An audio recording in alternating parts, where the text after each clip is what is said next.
La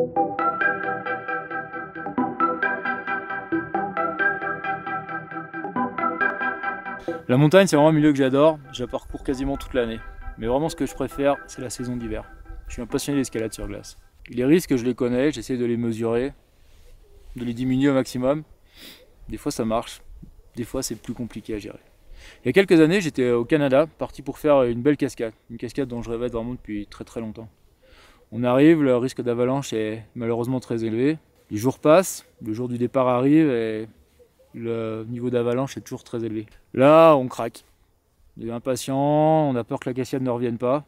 On part très tôt le matin, on fait l'approche, tout va bien. On attaque la première longueur. Très bonne condition. Je prends la tête de la cordée, je me mets à grimper. D'un seul coup, j'entends comme un souffle dans mon cou. Je lève la tête et là, je vois comme un voile, un voile hyper sombre qui est sur moi.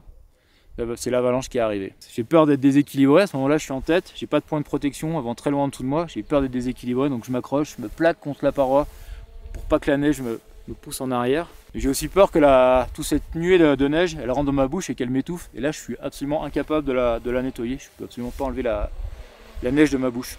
C'est un très grand moment de stress. Au bout d'un moment, la pression se relâche sur les épaules, le ciel bleu revient, on a échappé belle.